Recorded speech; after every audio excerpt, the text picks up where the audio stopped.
Victoria Hayes pulled a $100 bill from her wallet and threw it at the mechanic's feet.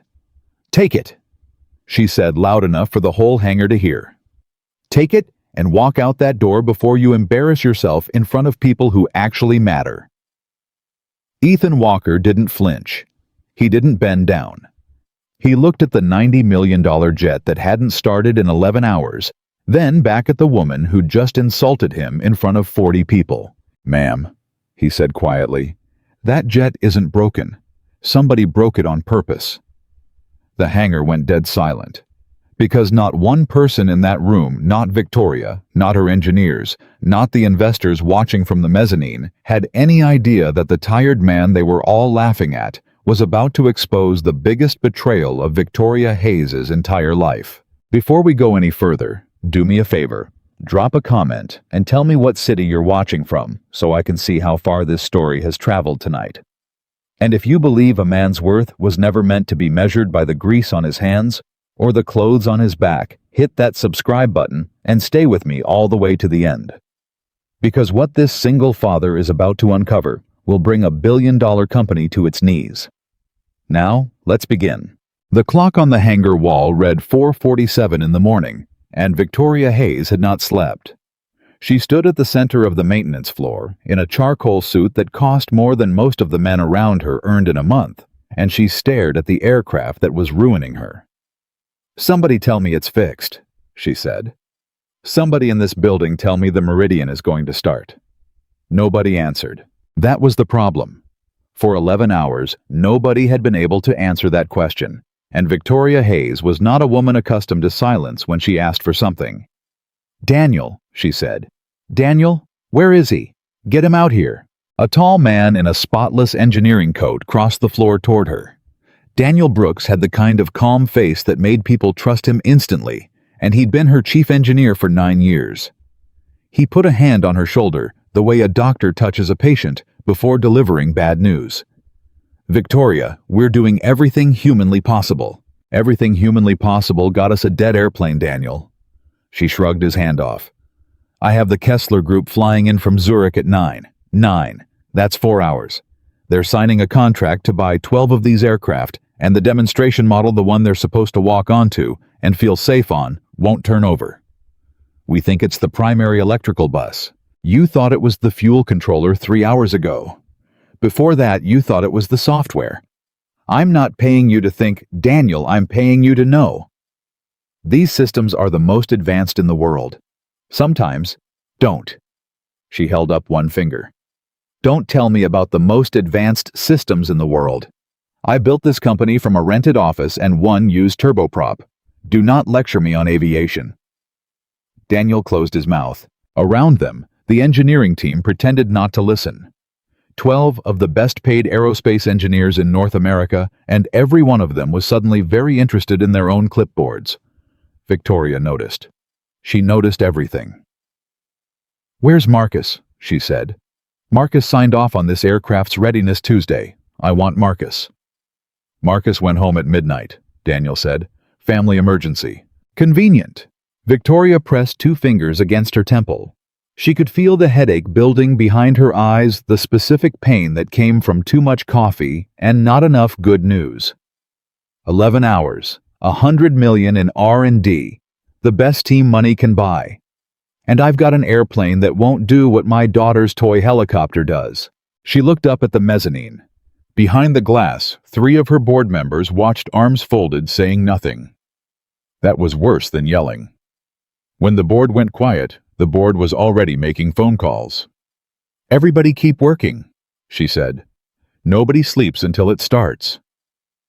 It was in that exact moment, as she turned back toward the aircraft, that she saw him for the first time. A man near the tool cage, older than the engineers, mid-40s maybe, in a jacket that had been washed so many times, the color had given up. He had a worn canvas bag over one shoulder, and grease worked so deep into his knuckles that no soap would ever fully take it out. He wasn't rushing. He wasn't panicking like the rest of them. He was just standing there, head tilted, looking at the aircraft the way a man looks at a stranger he's sure he's met before. "Who is that?" Victoria said. Daniel followed her gaze. Contract maintenance, night shift. He's nobody, Victoria. He cleans up after the real crew. Then why is he staring at my airplane like he owns it? Ethan Walker had in fact been staring at the Meridian for almost 20 minutes. He'd been mopping the wash bay when the noise from the main floor died down, and something about that silence pulled him out to look. Now he stood at the edge of the pool of light, and he was doing the thing he always did. The thing that had gotten him in trouble his whole life. He was listening. Not to the people, to the aircraft. There was a hum coming off the auxiliary power unit that shouldn't be there. A faint, uneven electrical whine, like a note played just slightly out of tune. Everyone else in the building was chasing the loud, obvious problem. Ethan's whole life had taught him that the loud problem was almost never the real one. You. Victoria's voice cut across the floor. Yes, you with the bag. Come here. Ethan looked up. He didn't hurry, and he didn't dawdle. He walked over the way a man walks who has stopped being impressed by important people a long time ago. Ma'am? You've been standing there 10 minutes. Do you have a reason, or do I need to call security? Been closer to 20, Ethan said. And yes, ma'am. I've got a reason. Daniel let out a short laugh. A couple of the engineers smiled. Victoria didn't. Enlighten me. Ethan nodded towards the aircraft. Your APU's fighting itself. There's a whine on it right around the point where it hands power over to the main bus. Your crew's been up in the fuel system all night, I'd guess. And in the software. But the signature I'm hearing isn't a fuel problem or a software problem. He paused. It's the aircraft being told to shut itself down by something inside it that isn't supposed to be there. For a second, the floor was quiet. Then Daniel laughed again louder. The signature you're hearing, with your ears. Sir, we have $400,000 of diagnostic equipment on this aircraft. I know, Ethan said. I saw the cables. And the equipment says what somebody told it to say. Ethan's voice didn't rise. That was the strange part. He said the most explosive thing in the room without any heat at all. Diagnostics only report on the systems they can see. If somebody hid something outside those systems, your $400,000 of equipment will swear on a Bible that everything's fine. Victoria stepped closer to him. She was studying his face now, the way she studied balance sheets looking for the lie. What's your name? Ethan. Ethan Walker. And what exactly are your qualifications, Mr. Walker? Because I have a room full of people with master's degrees from MIT and Stanford, and none of them are telling me what you're telling me. Ethan was quiet for a moment, and in that moment 100 things went across his face that nobody in the room could read. A whole life. A whole story he'd decided a long time ago he wasn't going to tell anyone.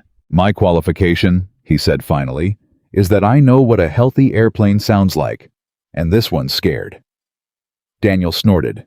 It's scared. Aircraft don't lie, Mr. Brooks. Ethan looked at him for the first time. People do. The temperature in the room changed. It was subtle, but Victoria felt it. Daniel's smile stayed on his face, but it stopped reaching his eyes. Victoria, Daniel said smoothly, we're wasting time. In 4 hours, the Kessler people arrive, and we're standing here listening to the night janitor tell us he can hear things a Rockwell Collins diagnostic suite can't. I've got a team of professionals ready to pull the electrical bus. Let me do my job. Victoria looked at Daniel. She looked at Ethan. And here is the thing about Victoria Hayes, that not even her board fully understood. She had not built a company worth billions by trusting credentials. She'd built it by trusting instinct. And every instinct she had was screaming that the exhausted man in the washed-out jacket had just said something more useful in 90 seconds than her entire team had said all night. But instinct is a hard thing to admit to in a room full of people watching you. So instead, Victoria did what powerful people do when they feel a truth they're not ready to accept. She got cruel. You know what I think, Mr. Walker? She reached into her wallet. I think you're a man who mops floors at a very expensive company, and every night you go home, and you tell yourself you're smarter than the people who work here. And tonight, you finally got a chance to say it out loud. She pulled out a bill. I think you've been rehearsing that little speech for months. No, ma'am. I think you saw a stressed woman and a room full of confusion, and you decided to play the wise old mechanic in the movie, the one nobody appreciates, the one who saves the day. That's a nice story, Ethan said. It's not the one that's happening. Isn't it? She threw the 100 at his feet. It hit the concrete and slid an inch face up. The whole hangar watched it. Take it, Victoria said. Take the $100 and take the win. Go home tonight and tell whoever's waiting up for you that you told off the billionaire. That's the story you want, isn't it? So take it. That's what people like you get to have. A story. Fixing $100 million aircraft isn't for people like you, Mr. Walker. It never was. Somewhere behind her, an engineer laughed, then another. The sound spread through the hangar the way it does when frightened people are grateful for permission to feel superior about something. Ethan looked at the money on the floor. And for a long moment, everyone waited for the thing that always happens next. The wounded pride. The raised voice. The "do you know who you're talking to?" They waited for the mechanic to become small and loud the way small men do when big people push them. It didn't come. Ethan bent down slowly, one knee at a time, the way a man bends when his back has carried heavy things for 20 years. He picked up the bill. He looked at it. And then he did something that killed the laughter faster than any speech could have. He folded it carefully and put it in his shirt pocket over his heart. "Thank you," he said. Victoria blinked. "For what?" "For the $100. My daughter needs new shoes. She's 9 and she's growing faster than I can keep up with." He said it simply, no bitterness, no theater. "So thank you. This helps." Nobody laughed now. There is a particular kind of shame that fills a room when cruel people realize the person they've been mocking is not going to give them the fight that would make the cruelty feel justified. Victoria felt it crawl up the back of her neck. She'd wanted him to shout. If he'd shouted, she'd have been right about him. Instead, he'd thanked her and mentioned his daughter's shoes, and somehow made every laughing person in that hangar feel like exactly what they were. "But before I go," Ethan said, and now his voice had something new in it. Not anger, something steadier and colder than anger. "I'm going to tell you one more thing, ma'am. Because you paid me $100, and where I come from, when a man takes your money, he owes you an honest day's word. I don't need. You've got 4 hours." He nodded at the jet. "In 4 hours, some very careful people are going to walk out to that airplane and decide whether to trust you with 12 of them. And that airplane is going to fail again in front of them exactly the way it failed tonight, unless somebody finds the thing that's making it fail. And your team isn't going to find it. Not because they aren't smart. They're plenty smart. They're not going to find it because they're looking in the places the person who did this wants them to look." The word landed in the middle of the room like a dropped wrench. "Did this? What did you just say?" Victoria's voice had gone very quiet. "I said somebody did this, ma'am." Ethan met her eyes and did not blink. "An aircraft this new doesn't just refuse to start. Not a demonstration model. Not one that flew fine last week, and this one did I read the log this morning while I was cleaning the ready room. Airplanes don't get stage fright. Somebody reached inside this machine and told it to die at exactly the moment that would hurt you the most." "That's a very serious accusation," Daniel said. And his voice had changed. The smoothness was still there, but underneath it now, there was something tight. "Victoria, this man is a contract laborer, making wild claims about sabotage in front of the board. Do you understand what happens if that word gets back to Kessler Sabotage? The deal is dead the second they hear it." "Then don't let them hear it," Ethan said. "Let me look." "Absolutely not. Daniel." Victoria didn't take her eyes off Ethan. "Why are you so certain he's wrong?" The question hung there. It was such a simple question, and it changed the whole shape of the room. Because it wasn't, "Why do you think you're right?" It was, "Why are you so certain he's wrong?" And Daniel Brooks, chief engineer, 9 years of loyal service, hesitated for exactly 1 second too long before he answered. "Because I've spent my life in these aircraft," he said. "And he spent his life with a mop." "I've spent my life," Ethan said quietly, closer to these aircraft than you'd believe, Mr. Brooks. Something passed between the two men. A flicker. It was gone before anyone could name it, but Victoria caught it, and she filed it away, the way she filed away everything. She looked at the clock. 4:58. She looked at the mezzanine where the board watched behind their glass. She looked at the dead silent aircraft that in 3 hours and change would either save her company or end it. And she made a decision that everyone in that hangar would remember for the rest of their lives. Mr. Walker. She squared her shoulders. You've got 2 hours. If you can find what you say is there, you find it. If you can't, if this is a story like I think it is, then you walk out that door and you never set foot in this building again, and you take that $100 as the most expensive lesson of your life. Do we have a deal? Daniel stepped forward. Victoria, you cannot be serious. I'm always serious, Daniel. That's why I own the building. She kept her eyes on Ethan. Do we have a deal, Mr. Walker? Ethan looked at her for a long moment. Then he looked at the aircraft, and something in his tired face eased the way a man's face eases when he's finally been handed the one thing he actually wanted. We have a deal, he said. But I've got one condition. You're not exactly in a position to make him. Ethan pointed at Daniel. He doesn't touch the aircraft while I'm working. He doesn't go near the tool cage. He doesn't so much as breathe on my bag. He stands right here where everybody can see him, and he watches me work same as everybody else. The hangar went still. That's an outrageous, Daniel started. Why? Victoria said. And there it was again, the same simple word turned into a knife. Why is that outrageous, Daniel? If the man's a fraud, standing here for 2 hours cost you nothing. You get to watch him fail. So why does the condition bother you? Daniel Brooks opened his mouth. And for the second time that night, the most articulate engineer in the company couldn't find a single word to say. Fine, Victoria said. Daniel, you stand right there. Mr. Walker, the clock started 30 seconds ago. Ethan set down his bag. He didn't head for the flashy diagnostic consoles the way the engineers had. He didn't climb into the cockpit. Instead, he walked a slow circle around the entire aircraft, one full loop, dragging the fingertips of his right hand lightly along the fuselage as he went the way a father runs a hand along a child's forehead to check for fever. He's petting it, one of the engineers whispered. He's listening to it, Victoria said, and she wasn't sure why she'd defended him, only that the whisper had annoyed her. Ethan stopped near the tail. He crouched. He put his ear almost against the skin of the aircraft, near the auxiliary power unit, and he closed his eyes, and for almost a full minute he did nothing at all but breathe and listen. There it is, he murmured. There you are. Somebody hurt you, didn't they? What's he saying? A board member called down from the mezzanine.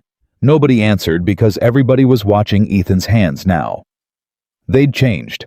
The tiredness was gone from them. They moved with a precision that did not belong to a man who cleaned floors quick, certain, economical, the hands of someone who had done this exact thing 10,000 times in another life. He opened a small access panel. He looked inside. He went very still. Mr. Walker, Victoria said. Ethan didn't answer right away. When he did, his voice was low, and it carried a weight that made the whole hangar lean in. Ma'am, I need you to come look at this. Just you. And I need you to keep your face calm while you do it, because there are people in this room who should not know what you're about to see. Victoria walked over. She was CEO of an aerospace company. She'd learned long ago to keep her face still. She crouched beside him. She looked where his finger pointed into the guts of the $90 million aircraft. And she saw it. A small device, no bigger than a deck of cards, wired directly into a junction that had nothing to do with the systems her team had spent all night tearing apart. It was clean. It was deliberate. It was installed with the kind of care that only a professional could manage, and it was wired to do exactly one thing: send a false shutdown command through the aircraft's veins the moment anyone tried to bring it to life. It had a small light on it. The light was green. What is that? Victoria breathed. That, Ethan said just as quietly, is somebody making sure your airplane fails on schedule. It's not a malfunction, ma'am. It never was. Somebody built this. Somebody installed it in the last 36 hours. And somebody planned for your team to spend all night looking everywhere except right here. Victoria's hands, she noticed distantly, were shaking. Not with fear, with rage.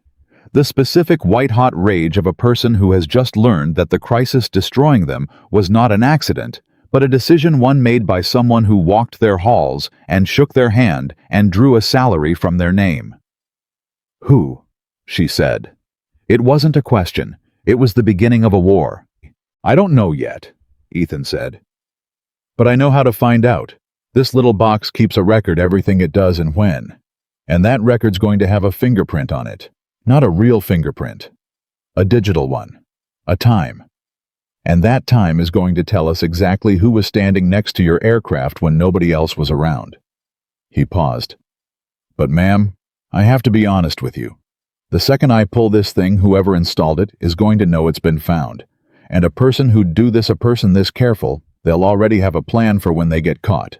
Victoria looked up. Across the hangar, Daniel Brooks stood exactly where he'd been told to stand, watching. His arms were folded. His face was calm. But his eyes were fixed on the open access panel, and they had not blinked in a very long time. Mr. Walker, Victoria said softly, not looking away from her chief engineer. How long have you really been in aviation? Ethan followed her gaze to Daniel, and when he answered, his voice was so quiet only she could hear it. Long enough to have helped design the exact system that little box is plugged into, he said. Long enough to know there are only a handful of people on Earth who'd know precisely where to put it, so your team would never think to look. He closed the panel, gently protecting what was inside. Long enough, ma'am, to know we're not looking for a stranger.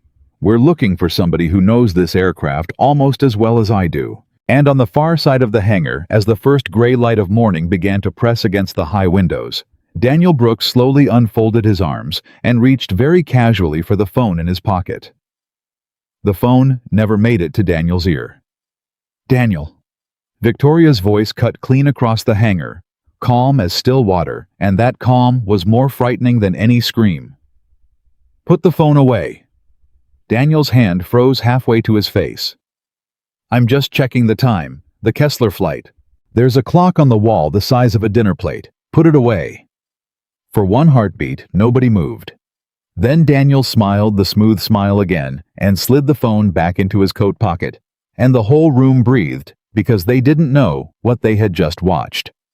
But Ethan knew, and Victoria knew, and Daniel knew that they knew, and that was the exact moment the war stopped being cold. Ethan stood up slowly, keeping his body between Daniel and the open access panel, and he spoke without turning his head. Ma'am, I need a favor, and I need it fast. I need everybody who isn't standing on this floor right now to go get coffee. The junior guys. The board can stay behind their glass. That's fine, they can't reach the aircraft from up there. But I need this floor cleared down to the people I can watch. Why? Because the person who built that little box isn't going to sit here and let me take it apart, Ethan said. Not with what's inside it. Right now, they're doing math in their head. They're figuring out how much I've seen and how much time they've got. And a person doing that kind of math is dangerous, and I'd like fewer bodies on the floor when they decide what to do about it. Victoria didn't hesitate. Everyone not directly on the maintenance team off the floor. Now. Break room. Wilson, that means you too. Go. There was grumbling. There was shuffling, but they went, because when Victoria Hayes said now in that particular voice, people had learned across 9 years to move their feet. Within 90 seconds, the floor had thinned from 40 people to 11. Ethan counted them the way a man counts exits. Better, he said. Now what? Now I take pictures. He pulled a cheap phone out of his canvas bag, the kind you buy at a gas station cracked at the corner, and he crouched back down at the panel.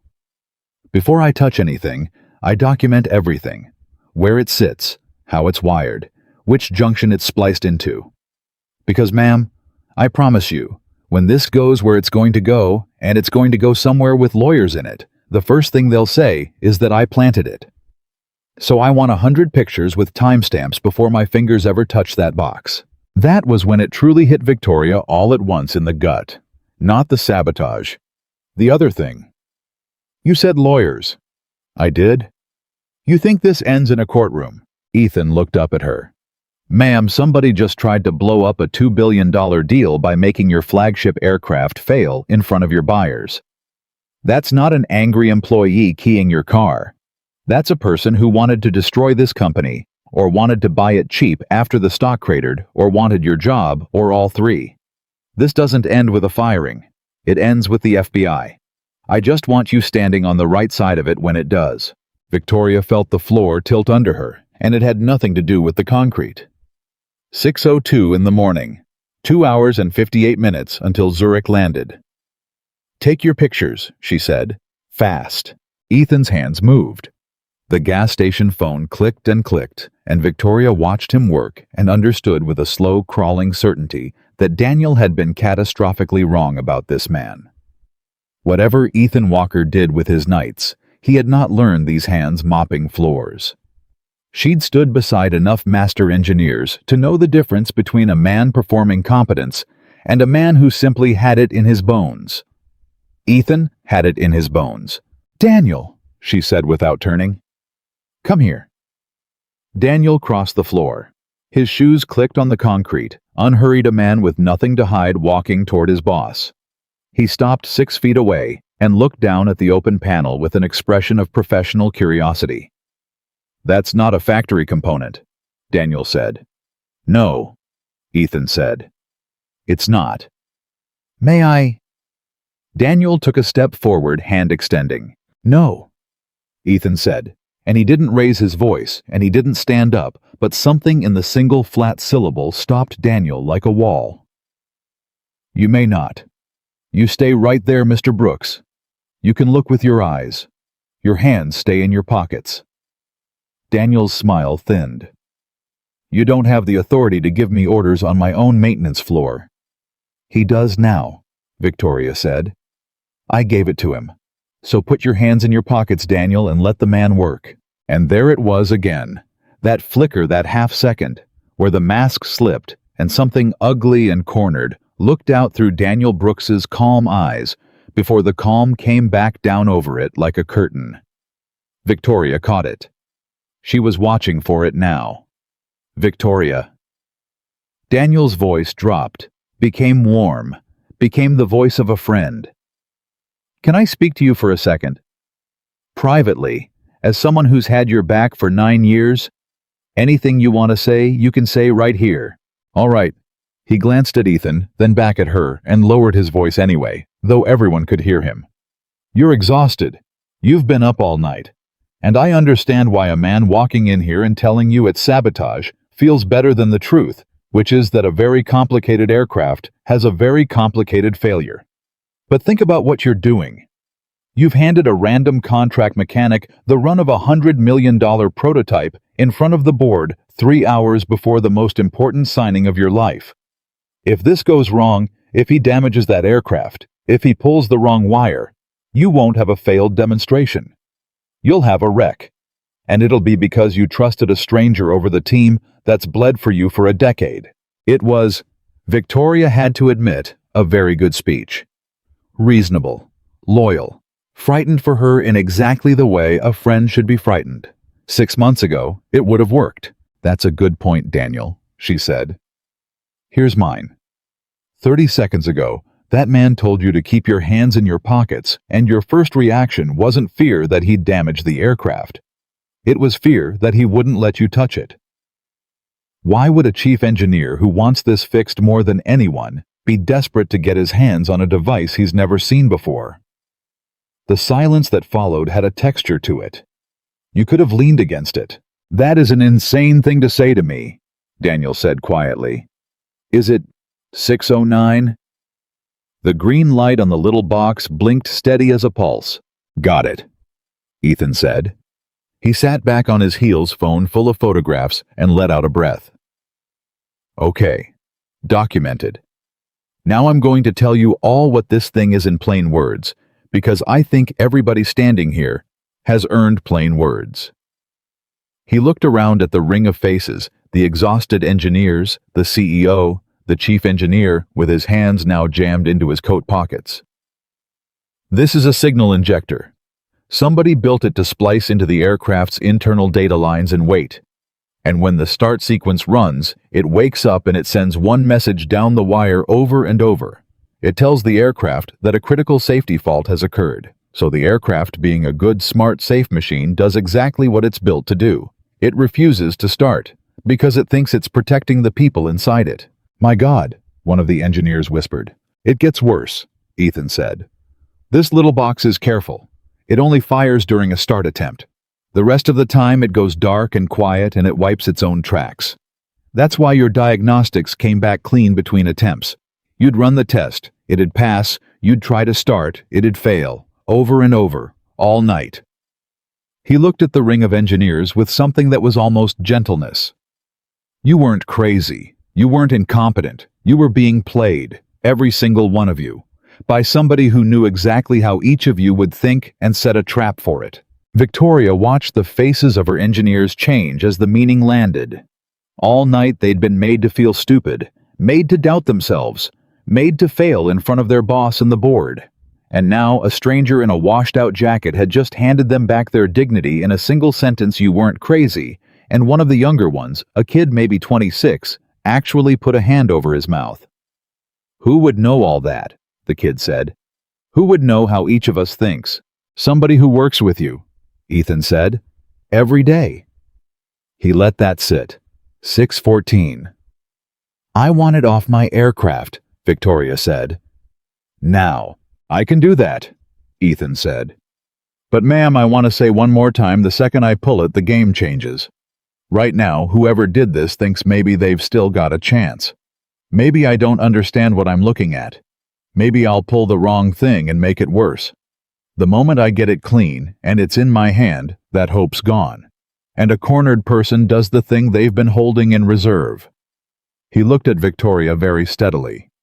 "So before I pull it, I need you to decide something. When I take this box out, and whoever did this makes their move, are you going to stand behind me? Because I'm about to become the most dangerous person in this building to somebody, and I've got a 9-year-old at home who needs at least one parent." The word parent hit Victoria somewhere she wasn't ready for. "One parent," she repeated. "Her mom passed," Ethan said simply. 4 years ago. It's just us. So when I tell you I need to know, you'll stand behind me. I'm not being dramatic, ma'am. I'm being a father." Victoria looked at this man. This man she had thrown $100 at. This man she had told in front of her whole company that fixing aircraft wasn't for people like him. This man who had picked up her insult off the floor and folded it into his pocket and said, "Thank you. My daughter needs shoes." And she felt something in her chest she hadn't felt in a very long time. Something that had gotten buried under a decade of quarterly targets and board meetings, and being the hardest person in every room. "I'll stand behind you, Mr. Walker," she said. "You have my word, and my word is the only thing in this building I've never once broken." "That's good enough for me." Ethan turned back to the panel. "Everybody take one step back. Not because it's dangerous to you, because I need room and I need quiet." They stepped back. Even Daniel. Ethan reached in. And that was when Daniel Brooks played his card. "Stop." Daniel's voice was suddenly loud, suddenly urgent, suddenly full of a new energy that hadn't been there a second ago. "Everybody stop. Don't let him touch that. Victoria, think. Think about what you're actually watching. A contract mechanic nobody's ever heard of walks onto the floor at 4 in the morning, walks straight to a hidden sabotage device that a room full of engineers couldn't find all night, and knows exactly what it is and exactly how it works." He turned in a slow circle, addressing the whole floor, the whole board behind the glass. How does a man who mops floors know all that? There's only one way. He knows because he built it. He knows because he installed it. He came in here to plant that device, and when I caught him standing by the aircraft, he improvised. He turned himself into the hero who finds the bomb he planted. It's the oldest trick there is. The floor went dead silent. And Victoria, God help her, felt the doubt move through her like a cold current. Because it was clever. It was so clever. It fit. It explained everything, and she hated that it did. 6:19. That's a good story, too, Ethan said quietly, not turning around, his hand still inside the aircraft. You people sure do love your stories in this building. It's not a story, it's the obvious explanation. Search me, Ethan said. Daniel stopped. What? Search me. Search my bag. Search my truck in the lot. Ethan stood up slowly and turned to face the room, and he spread his arms out from his sides. You think I brought that device in here? Then I had to have carried it. I had to have carried tools to install it. Wire strippers, a splicing kit, the works. That's not something you do with your bare hands in the dark. So, search me. Search everything I own that's inside this fence. Right now, in front of the board, in front of everybody. And when you don't find a splicing kit, and you don't find any of the 12 specialized tools you'd need to wire that box in, then everybody in this room is going to know exactly which one of us is telling the truth. It was a masterstroke, and Victoria felt her doubt begin to turn. Search him, she said. Two of the security guards who'd been standing near the doors came forward. And here is where the story turned again. Because Victoria was watching Daniel's face when she gave the order, and Daniel Brooks did not look relieved. A man who has just accused someone of a crime should look pleased when the search begins. Daniel looked for one flickering instant afraid. The guards went through Ethan's canvas bag. They laid the contents out on a rolling cart, one item at a time, and everyone leaned in to look. And it was the most ordinary collection of a working man's tools you could imagine. A multimeter that had seen better decades. A set of screwdrivers with the grips worn smooth. A flashlight held together with electrical tape. A granola bar. A photograph creased soft of a little girl with a gap in her front teeth holding up a fish almost as big as she was. Ethan's jaw tightened when the guard picked up the photo, but he said nothing. No splicing kit, no wire strippers, no specialized tools. Truck, Ethan said. Keep going. They radioed the lot. They searched his truck.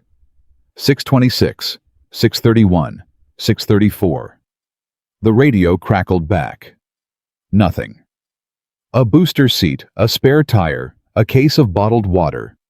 A stack of overdue library books about airplanes with a 9-year-old's name written inside the covers in careful pencil. No tools capable of installing the device that was still blinking green inside Victoria's aircraft. Well, Ethan said into the silence, that's me searched. He looked at Daniel. You want to make it fair, Mr. Brooks? You want to volunteer for the same treatment? Your bag, your office, your car. This is absurd, Daniel said. I'm the chief engineer. My office is full of the tools you're describing. That proves nothing. No. Ethan agreed. It doesn't. Having the tools doesn't make you guilty. Lots of people have those tools. But here's the thing, Mr. Brooks. He took a step closer. I never said what specialized tools you'd need. I said 12. You just said your office is full of the tools I'm describing. But I never described them. So how do you know what's in the toolkit that installs that box, when the only way to know is to have opened the box up and looked at how it's wired? Daniel opened his mouth. Nothing came out. 6:37. Somewhere behind the glass, a board member stood up. That's a trick, Daniel finally said, and his voice had lost the smoothness entirely, now had gone rough and fast. That's a cheap rhetorical trick, and you all know it. Anyone with an engineering background could infer the toolkit. Then infer it, right now. Name the 12 tools. Ethan's voice never rose. That was the terrible thing. He just kept coming quiet and level like water finding cracks.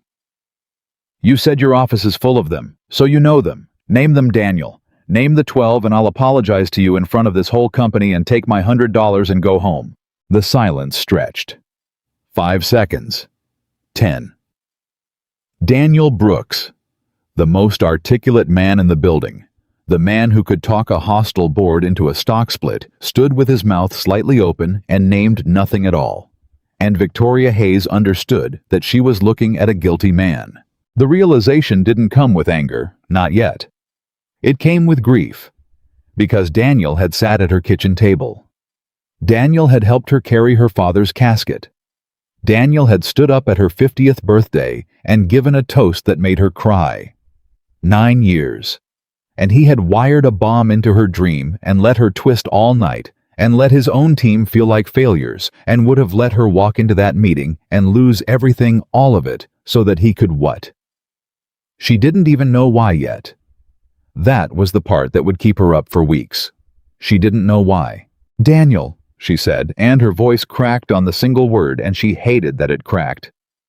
"Why, Victoria, don't Victoria me.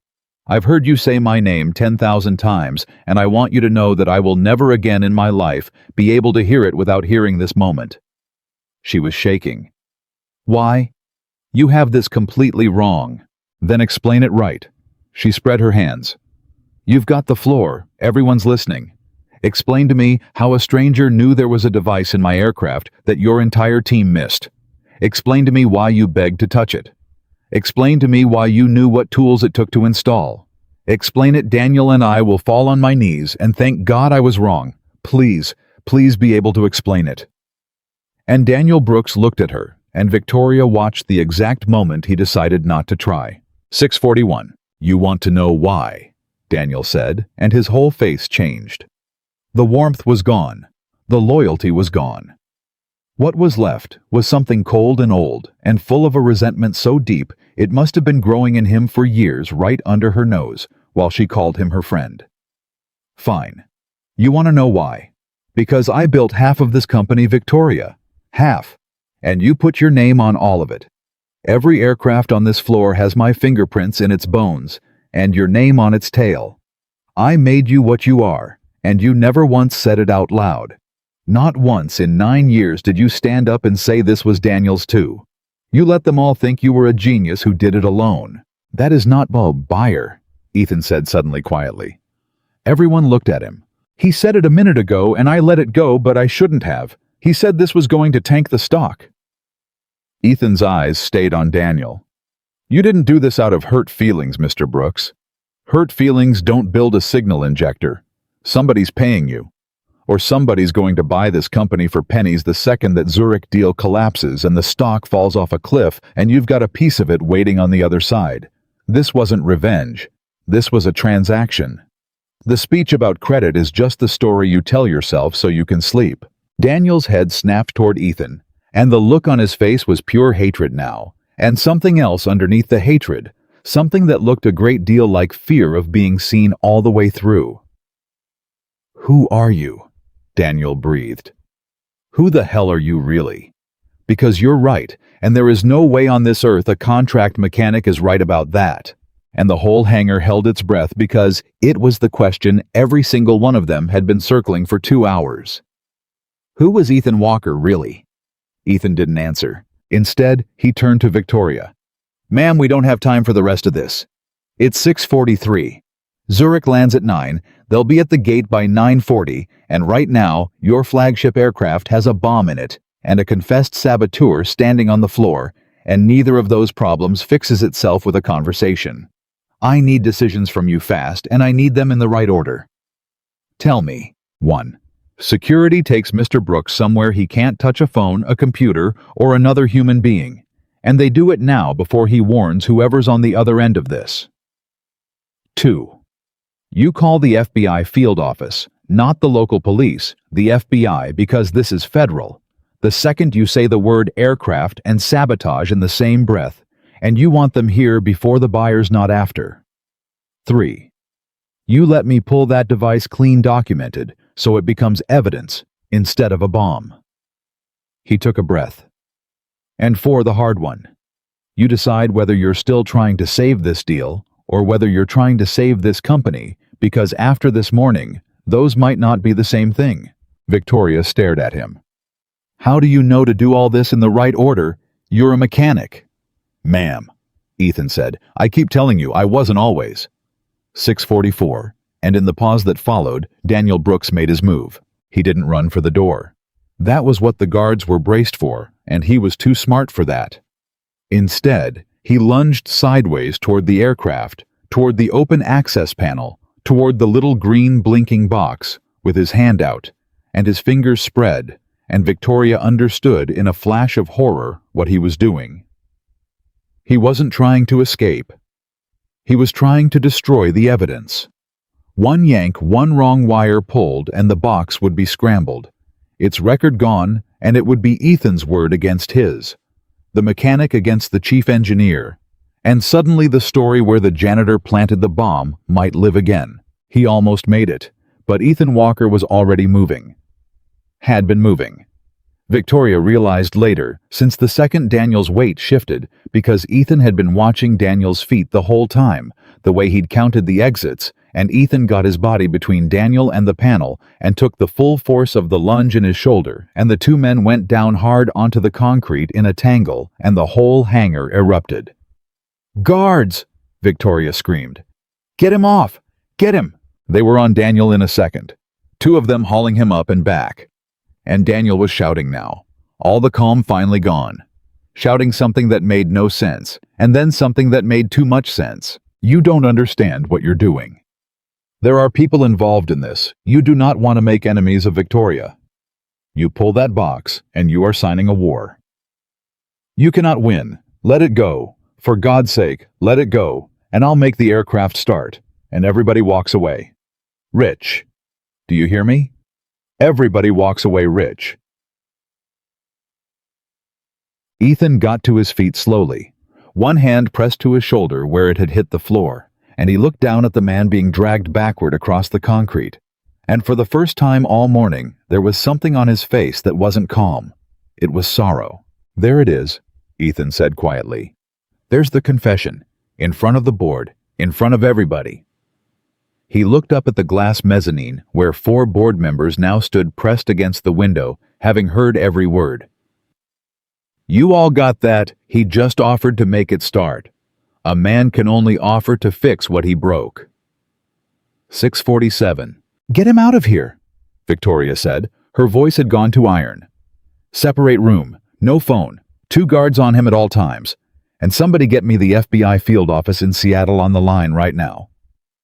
They dragged Daniel toward the offices, and he was still shouting as they went, still promising, still threatening, and his voice got smaller and smaller down the corridor until a door closed on it and the hangar was at last quiet. Victoria stood in the middle of her maintenance floor, in her charcoal suit, surrounded by the wreckage of everything she'd trusted, and she found that her hands would not stop shaking. "Ma'am." Ethan's voice gentle now. "You did good. That was hard, and you did it fast, and you did it right.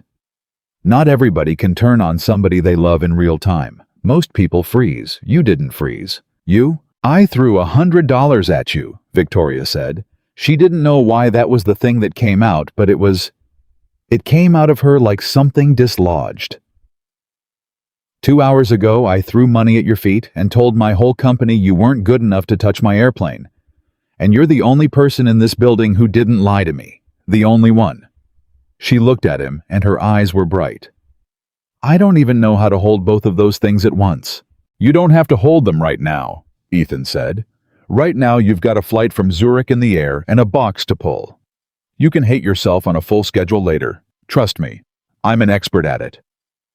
And despite everything, despite all of it, Victoria Hayes laughed one short broken laugh that was half a sob and wiped her eyes with the back of her wrist like a kid. "Pull the box, Mr. Walker." Ethan knelt back down at the panel, but Victoria's mind was already circling the thing that wouldn't leave her alone.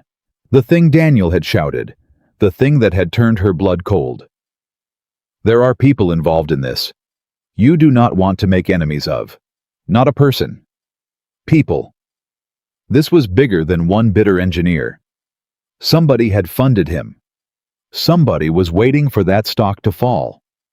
And that somebody was right now expecting a phone call that said the aircraft had died, and the deal was dead, and it was time to move. "Ethan," she said slowly. "He was going to call someone.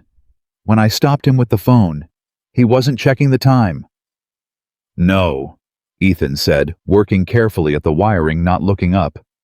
He was reporting in, sending the all clear. Aircraft's dead deal's dead, come and get it. Which means whoever's on the other end is expecting good news. And when it doesn't come, they'll know something went wrong. Ethan's hands paused. You're smarter than half the engineers in here, you know that. Yeah. When Daniel goes silent, they'll know.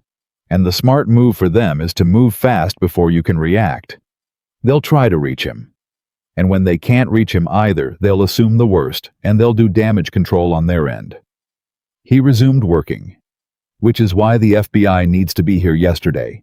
Because Daniel's phone, the one in his pocket right now, that phone is a map.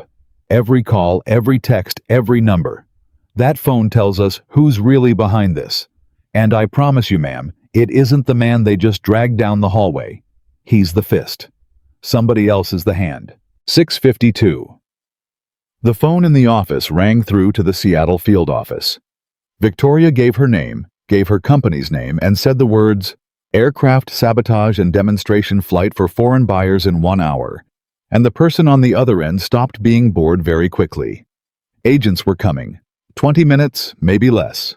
She hung up and turned back to find Ethan holding the device in his open palm. Freed at last from the aircraft's guts, the little green light gone dark now that it was cut from power.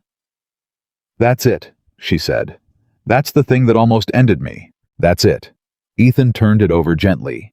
$90 million of aircraft brought to its knees by $40 of parts and one man's grudge. Doesn't seem fair, does it? Never does. He set it carefully into a clean plastic bag one of the engineers had found. But here's the good news, ma'am, and I mean it. The aircraft was never broken, not once. It did everything right. It's the healthiest airplane on this floor. All it needed was for somebody to stop lying to it. So it'll start, Victoria said. For the demonstration, it'll start. It'll start. Ethan almost smiled. Give me 40 minutes to put its skin back on and run the checks I want to run, and it'll purr for your Swiss friends like nothing ever happened. That part's easy now. The hard part's already done. And Victoria felt for the first time since 4:47 that morning the smallest loosening in her chest, the first breath that reached all the way down.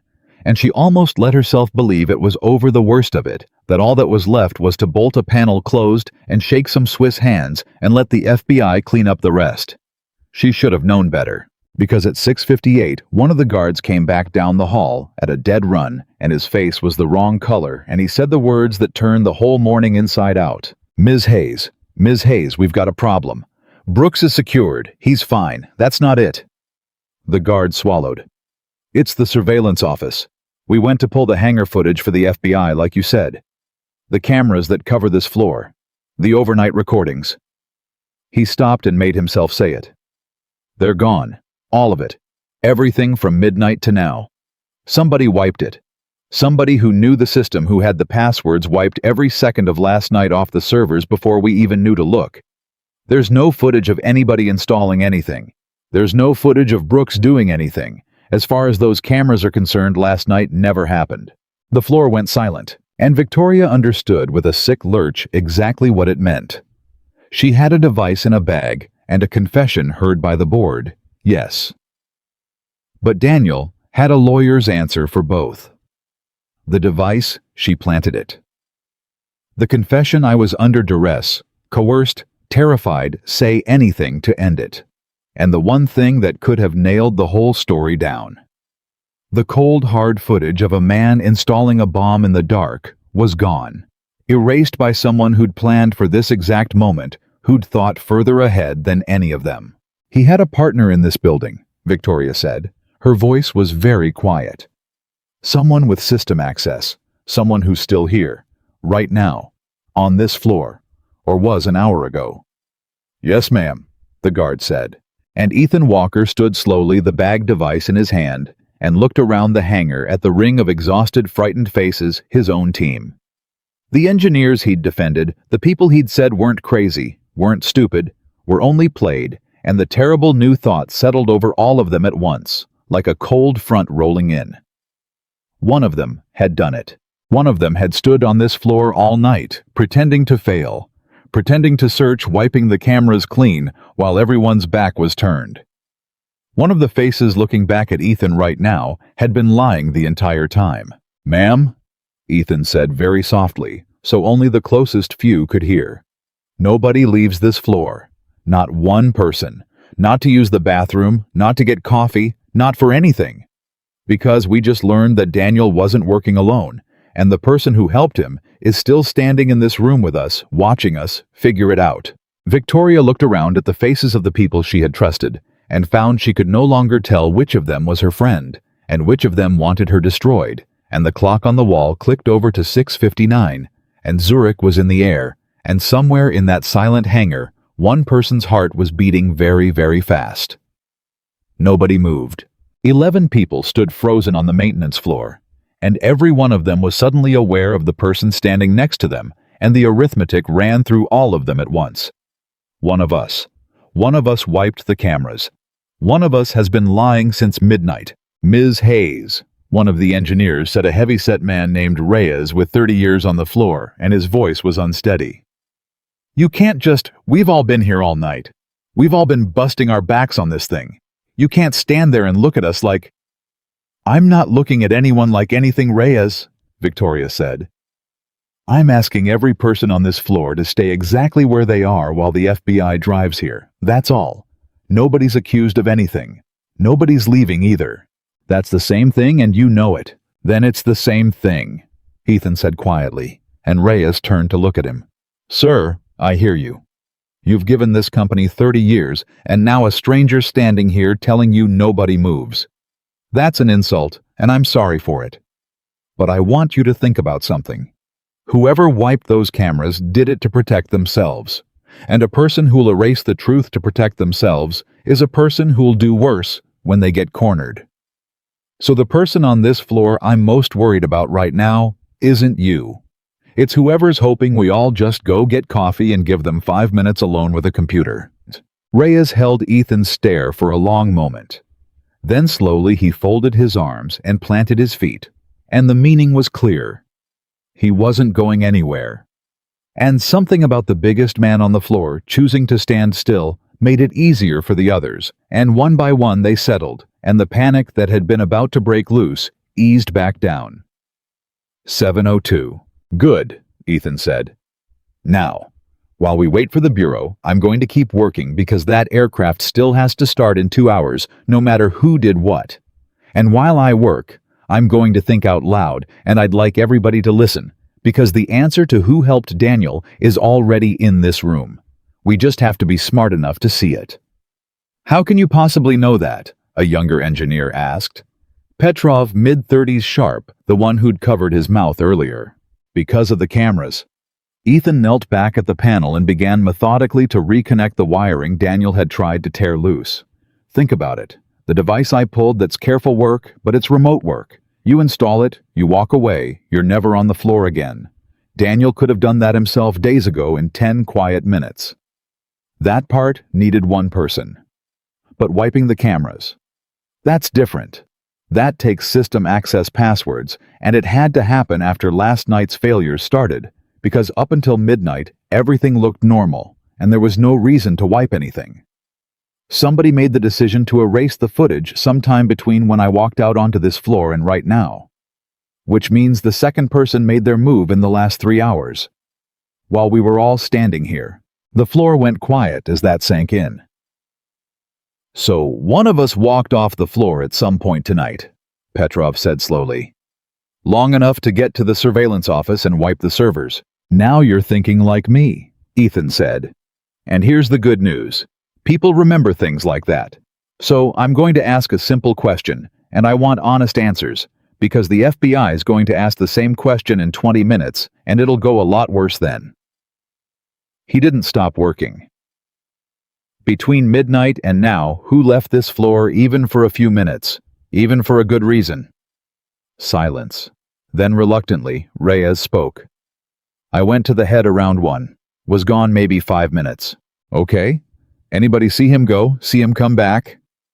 I did, Petrov said. He was gone like he said. 5 minutes tops. Not enough time to get to the surveillance office, log in, and wipe 3 hours of footage. That office is on the other side of the complex. Good. That's exactly the kind of thing I need. Ethan glanced up. Anybody else? A ripple went through the group as people searched their memories, and then a woman near the back, an avionics tech named Cho, said, "Marcus." But Marcus left at midnight. Family emergency. He was gone before all this started. And Ethan's hands went still on the wiring. 7:06. "Say that again," Ethan said. "Marcus Deal. Senior Systems Integration. He signed off on the aircraft's readiness Tuesday, and then tonight around midnight, he got a call and left. Family emergency, Daniel said." Daniel said. Ethan turned around fully now. "Not Marcus. Daniel told you Marcus had a family emergency. Did anyone here actually talk to Marcus? Did anyone see him take a call? Or did the news that Marcus was gone come from exactly one mouth in this building?" Nobody answered, and the not answering was its own answer. Victoria felt the ground shift under her again. "Daniel told me that too," she said slowly. "When I asked where Marcus was. Right at the start. I said Marcus signed off on this aircraft. I want Marcus, and Daniel said Marcus went home family emergency. I never questioned it. Why would I question it? Daniel had no reason to." She stopped. "Daniel had every reason to. Marcus signed the readiness certificate," Ethan said. "Marcus does systems integration, which means Marcus is exactly the kind of person who'd have the passwords to the surveillance servers, because those cameras run through the same network backbone he'd manage. And Marcus conveniently vanished at midnight, right before the sabotage went live, on the word of the one man we now know is guilty." He set down his tools entirely.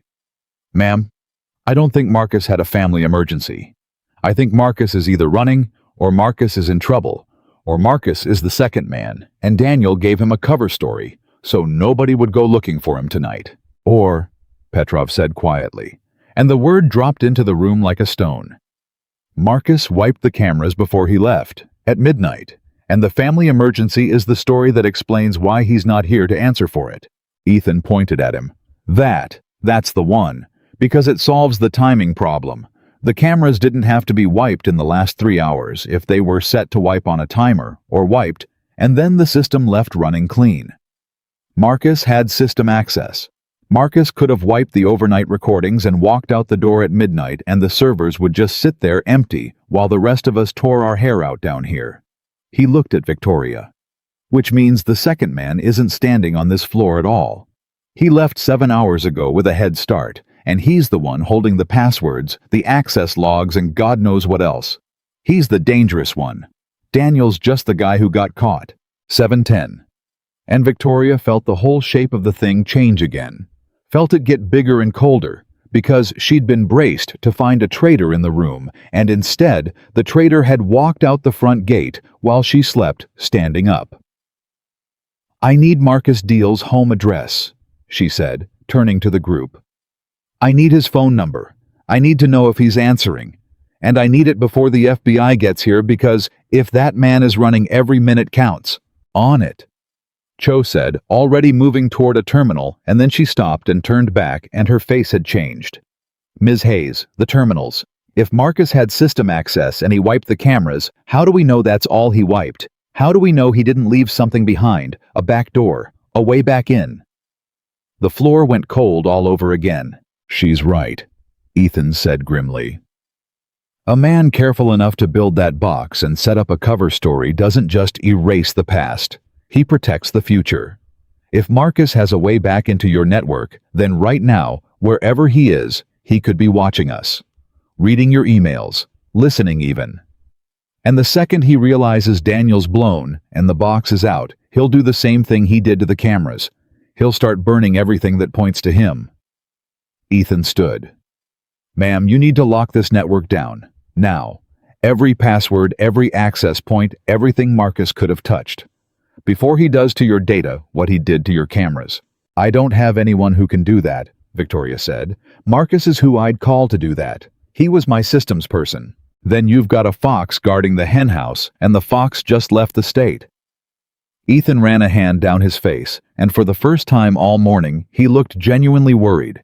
And that scared Victoria more than anything, because this was the man who'd stayed calm while she threw money at him. Okay. Who's your IT vendor not internal? Outside firm, whoever manages your backups, your cloud, your offsite. Meridian Digital handles our... Victoria stopped. Meridian Digital. That's Daniel brought them in, 3 years ago. Daniel recommended them and vouched for them and handled the whole contract personally. The silence that followed was the worst one yet. So the outside firm that holds all your backups, Ethan said slowly, the one place your data would be safe if Marcus torched everything inside the building was hand-picked and personally managed by the man we just dragged down the hallway. Oh, God, Victoria whispered. 7:14. And the scope of it opened up in front of her like a pit. This wasn't a device in an airplane. This wasn't even a device and a wiped camera. This was a structure. This was years of quiet positioning. Daniel bringing in a vendor here, vouching for a hire there, building a machine inside her company, whose only purpose was to be able on the chosen morning to make Meridian Aerospace collapse and leave no fingerprints. She hadn't been betrayed by a person. She'd been colonized by a plan. How long? She said. Her voice didn't sound like her own. How long has this been coming? How long has he been building this thing inside my company? Years, Ethan said quietly. I'm sorry, ma'am, but you already know the answer. 3 years at least, if that vendor's part of it. Maybe longer. This isn't a crime of passion. This is a demolition plan to the minute, and today was the day the charges were set to go off. Victoria put a hand on the aircraft's cold skin to steady herself. She thought about all the mornings she'd walked past Daniel's office and waved. All the times she'd told the board he was the best engineer in the country. All the times she'd trusted his judgment on a hire a vendor, a contract, because Daniel had her back. Daniel had always had her back. And every one of those moments was now something else. Every one of them was a brick in the wall he'd built to bury her. Ma'am. Ethan's voice gentle again, cutting through it. I need you to come back to me. I know what this feels like. But it's 7:15, and I need you here because there's still a version of this morning where you win and it needs you sharp. There's no version where I win, Victoria said dully. The cameras are gone. The backups are compromised. The one man who can testify is a systems expert who's had a 7-hour head start. Daniel's lawyer will say I planted the box and coerced the confession. It's my word and a stranger's word against a decorated chief engineer with no footage, no data, and a vendor that answers to him. Tell me where I win in that. Tell me. And Ethan Walker looked at her for a long moment. Then he said the thing that changed the entire morning. The recorder, he said. Victoria blinked. What? The aircraft's internal maintenance recorder. Ethan turned and put his hand flat on the fuselage. Ma'am, this is a demonstration model of a next-generation aircraft, but it's built on a proven airframe, and that airframe has a legacy system in it.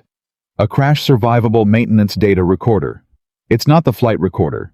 It's older and dumber than that. It just logs every maintenance access, every panel opening, every system event with a timestamp onto a sealed unit that is physically separate from your company network. It doesn't touch your servers. It doesn't root through Marcus's systems. It can't be wiped from a keyboard because it isn't connected to a keyboard. It's a black box in the truest sense, and the only way to erase it is to physically remove it and destroy it. He turned back to her. And it's still in the aircraft, because nobody in this building except me remembered it was there. 7:17. And Victoria felt her dead heart start beating again. You're telling me, she said carefully, that this airplane recorded its own sabotage. I'm telling you that if Daniel or Marcus opened that access panel to install the box, the recorder logged it. Date, time, duration. The exact moment somebody was inside this aircraft when nobody was supposed to be. Ethan's eyes were bright now. It won't have video. It's not that fancy. But it'll have a maintenance access event at a time when the logbook says nobody touched the aircraft, and it'll match to the minute against the badge records at the hangar door, and badge records go to a completely different system than the cameras. Marcus wiped the cameras. But I'd bet my daughter's college fund he never even thought about the maintenance recorder because Marcus is a network man, and this thing predates his whole way of thinking about the world. It's analog, it's stubborn, and it doesn't care who you are. How do you know it's even in this model? Petrov asked, moving closer. The next-gen airframe, they stripped a lot of the legacy. Because I know this aircraft, Ethan said. And there it was again, the thing under his words that nobody could quite reach. I know it better than the people who signed off on it. And I'm telling you, that recorder is in there, and I know exactly where, and I know exactly how to pull the data off it. But, he held up a hand, and this matters so. Listen, I cannot be the one who pulls it, because if I touch it, Daniel's lawyer stands up in court and says the janitor tampered with the evidence, same as he'll say about the box.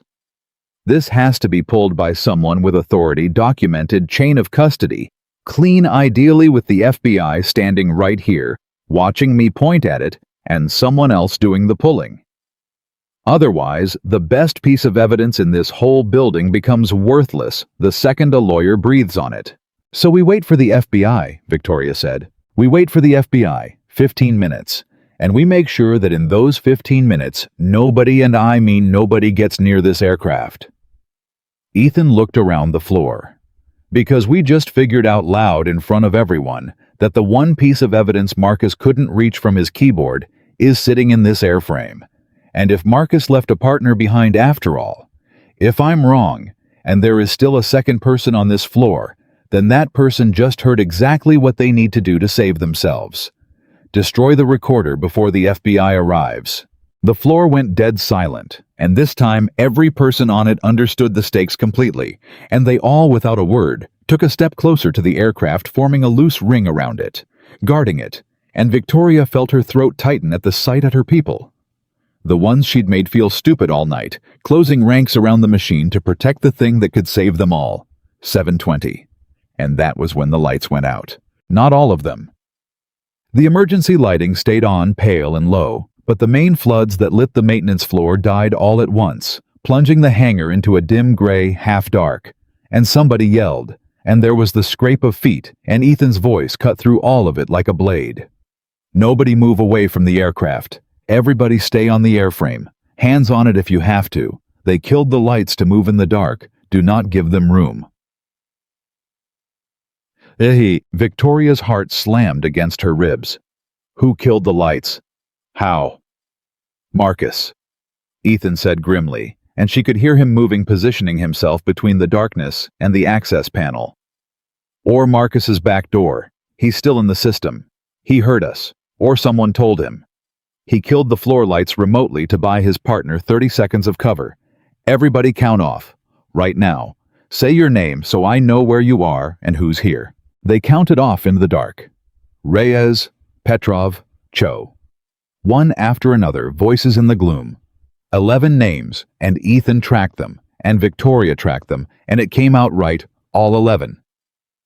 Everyone accounted for, nobody had bolted for the recorder in the dark. And then Ethan said very softly, "That's 10. The floor went cold. "Count again," Victoria whispered. They counted again, and it was 10. 10 voices, where there should have been 11, because somewhere in the confusion of the lights dying, one person had not counted off. One person had gone silent. And when Cho's shaking flashlight beam swung across the floor, it landed on an open door at the far end, a door that led toward the electrical room swinging slowly shut. "Someone's gone," Petrov breathed. "Someone slipped out when the lights—" "Who?" Victoria's voice cracked. "Who's missing? Who was here that isn't now?" And in the dim emergency light, the 10 of them looked at each other, counting faces. And it was Reyes, big, steady Reyes, who said the name, and his voice was full of disbelief and something close to heartbreak. "It's the kid," he said. "It's the intern, Tyler. Danny's intern. He was standing right here, and now he's—" Reyes turned toward the swinging door. He went out the electrical room door, toward the aircraft's other side. Ethan finished already moving where the recorder access is. He didn't kill the lights to run. He killed the lights to get to the recorder from the far side while we were all looking at each other. He was sprinting now around the nose of the aircraft into the dark. Victoria, get those floods back on any way you can. Reyes, the far access panel, go. 7:23. And everything happened at once. Victoria lunged for the wall panel, found the manual override for the floods, a heavy industrial breaker. Marcus's remote couldn't touch because it was mechanical, and she hauled it down with both hands, and the flood slammed back on blinding white. And in the sudden brutal light, there he was, Tyler, the intern. 22 years old, Daniel's intern. The quiet kid who fetched coffee and took notes and had been standing invisibly at the edge of every meeting for 6 months, so young and so forgettable that not one person had counted him among the suspects, had counted him among the people at all. He was crouched at the far side of the aircraft at the recorder access panel, which was already open, and he had a screwdriver in his hand, and he was reaching into the airframe toward the one piece of evidence that could bury Daniel and Marcus and whoever paid them. "Tyler, stop!" Ethan roared, and it was the first time all morning he'd raised his voice, truly raised it, and it froze the kid for half a second. Half a second was enough. Ethan crossed the last 10 feet and got a hand on Tyler's wrist, the one holding the screwdriver, and pulled it back and away from the aircraft, and the kid cried out and struggled, and Reyes arrived a second later and got both arms around him from behind, and it was over. The screwdriver clattered to the concrete, and Tyler sagged in the big man's grip and started unbelievably to cry. "I didn't want to," Tyler sobbed. "I didn't want to. They made me. You don't understand. They said they'd... I didn't want any of this." "Easy," Ethan said, and the anger drained out of him as fast as it had come, because he was looking at a terrified kid, now, not a mastermind. "Easy, son. You didn't do it. You didn't reach it. Look at me. You didn't touch the recorder. Whatever they've got on you, you're not in as deep as you think you are yet. But you have to stop right now, and you have to tell the truth, because in 10 minutes people with badges are going to walk through that door, and the story you tell them is the only thing standing between you and the next 40 years. 7:25. Tyler hung in Reyes's arms, shaking, and Victoria walked slowly toward him, and she should have been furious, and part of her was, but a bigger part of her was just tired and sad, because he was so young, younger than she'd been when she started the company, and someone had reached into his life and turned him into a weapon. "Tyler," she said quietly, "who made you Daniel?" The kid shook his head, and what he said next stopped Victoria's heart cold. "Not Daniel," Tyler whispered. "Daniel doesn't even know about me. I was never Daniel's. Daniel thinks I'm just his intern." He looked up and his face was wet and gray with terror. Marcus recruited me 8 months ago. Marcus is the one who Daniel built the box, but Daniel's not in charge. Daniel thinks he's running this. He's not. He never was. Marcus let Daniel think it was his idea, his revenge, his plan. But Marcus is the one who set it all up. Marcus is the one taking the money, and Daniel's just... Tyler swallowed. Daniel's just the guy they're going to let take the fall. The floor went utterly silent, and Ethan Walker slowly straightened up and looked at Victoria, and the two of them understood at the same moment that everything they'd figured out in the last hour had been exactly backward. Daniel wasn't the hand behind the fist. Daniel was another fist. The confession they'd wrung out of him, the speech about credit and being overlooked, all of it was real, all of it was true, and all of it was beside the point because Daniel Brooks was a bitter, guilty man who'd been played just as thoroughly as Victoria had set up to be the loud, obvious, satisfying villain that everyone would stop looking after they caught. Marcus wanted Daniel caught. Victoria said slowly, the horror of it unfolding. He wanted us to find the box. He wanted us to catch Daniel confessing. Because as long as we're all celebrating that we caught the saboteur, nobody's chasing the man who actually built this whole thing. And nobody's protecting the recorder, Ethan said. Which is the one thing that has Marcus's access events on it, not just Daniel's. Marcus needed that recorder destroyed, and he needed it destroyed while we were all distracted congratulating ourselves. So he left a kid behind with a screwdriver and a debt he couldn't pay, and he waited. Ethan looked down at Tyler. How were you supposed to signal him when it was done? He's watching somehow. How does he know if it worked? Tyler's eyes flicked involuntarily to the cracked gas station-looking phone in his own shirt pocket. Ethan went very still. "He's on the phone with you right now," Ethan said. "Isn't he? He has been the whole time, listening." And from the phone in the terrified intern's pocket, muffled but unmistakable in the dead silent hangar, a man's calm voice spoke. A voice several of them recognized, a voice that had said good morning to them in the break room 100 times. "Hello, Ethan," Marcus said. "I've been trying to figure out who you are for an hour. A contract mechanic who knows about the legacy recorder, who knows the toolkit, who moved fast enough to catch my kid. You're not a mechanic, so I'll ask you the same question everybody's been asking all morning, and this time I think you'd better answer it." A pause. "Who are you really?" "Because I built this plan for 3 years and I accounted for everyone at Meridian Aerospace, every engineer, every executive, everyone, except you. You're not in any of my files. You don't exist. So tell me before those agents get there and this gets complicated for both of us. Who are you?" And every eye in the hangar turned to Ethan Walker, and the clock on the wall read 7:27. And for the first time all morning, the quiet man with grease on his hands and a folded $100 bill over his heart looked not afraid, but caught, as though the one question he'd spent 4 years running from had finally found him in the last place he'd ever expected to hear it.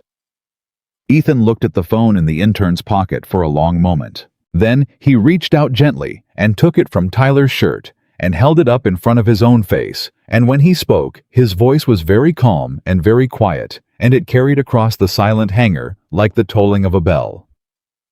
"My name is Ethan Walker," he said. "And you're right, Marcus. I'm not in your files. You want to know why I'm not in your files?" He paused. "Because your files only go back 3 years. And I left this industry 4 years ago."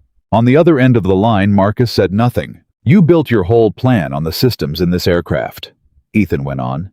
"The data lines, the start sequence logic, the safety interlocks that shut the engine down when they get a fault signal. You know those systems cold, Marcus. I'll give you that. You know them well enough to hide a box in them and make a room full of good engineers feel like fools." He turned slowly so the whole hangar could hear him, so his own team could hear him, the people who'd defended that aircraft with their hands in the dark. "But you don't know them as well as the man who designed them. Because I did. 4 years ago, I was the lead systems architect on this airframe safety and integration package. The interlock logic you exploited to shut this aircraft down, I wrote it. The recorder you sent a child to destroy, I'm the one who insisted it stay in the design when everybody else wanted to strip it out to save weight. I fought for that recorder in a conference room full of people who told me it was obsolete." His voice didn't rise, but it hardened layer by layer into something like steel.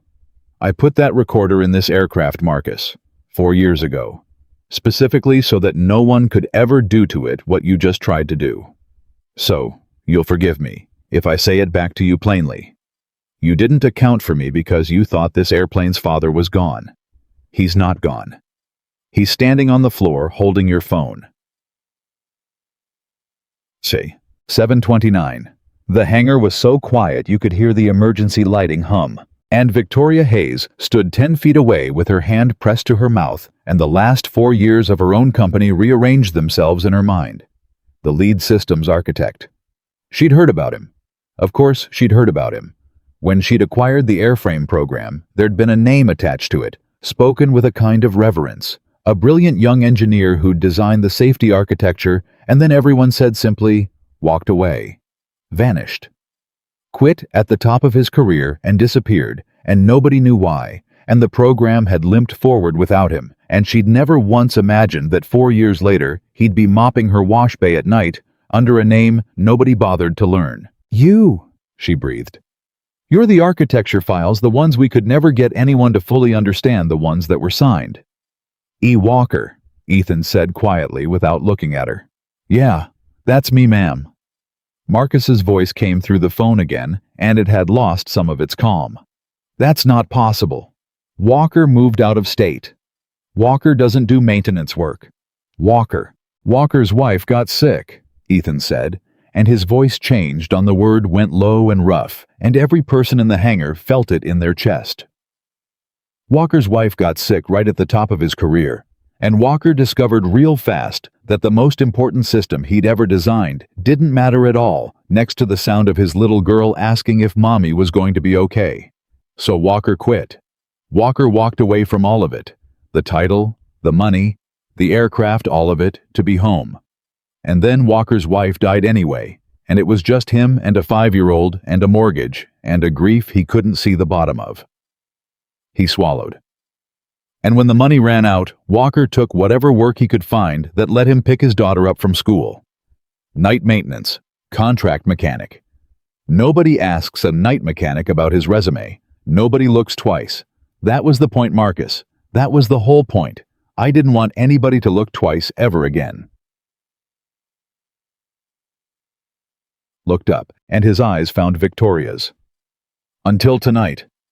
When I heard an airplane I built crying out in the dark and I couldn't walk past it, because it was mine before it was ever yours, and you don't leave your own kid to die on the floor just because you changed your name.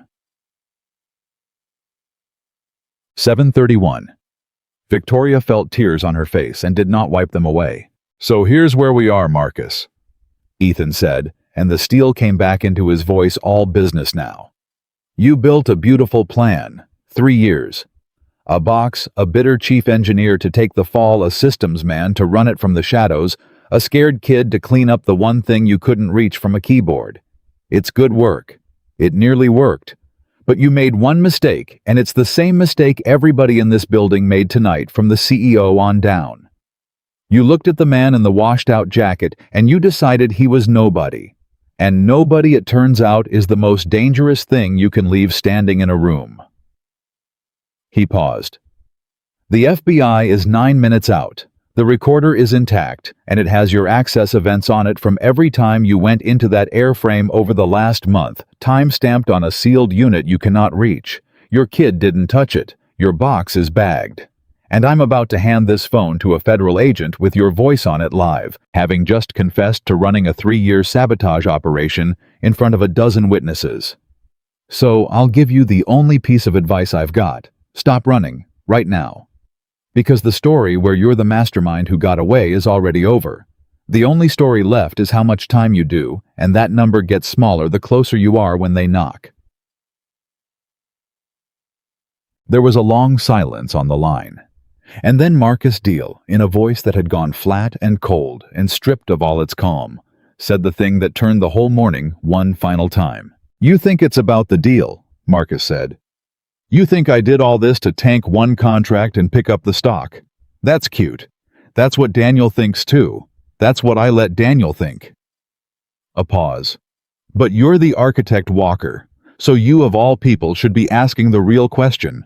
Why this aircraft? Why the demonstration model? Why sabotage the exact airframe that's about to be sold to a foreign buyer and flown out of the country? Another pause longer, and something in it made the hair on Ethan's arms stand up. I'm not the one you should be worried about. I'm just the contractor. The people who hired me don't want the stock. They don't want the company. They want 12 of these aircraft in the hands of a buyer who was never really Swiss, with a safety architecture they've had 3 years to study, and one small modification already built into the demonstration model that your FBI friends aren't going to find, because it's not in the box you pulled. It was never in the box. The voice went quieter still. You found the loud problem, Walker. Congratulations. You always were good at the loud problem. But you taught a room full of people tonight that the loud problem is never the real one. So maybe you should take your own advice before 9 o'clock. Titin. 2. The line went dead. 7:33. And the hangar, which had been silent, went into something deeper than silence.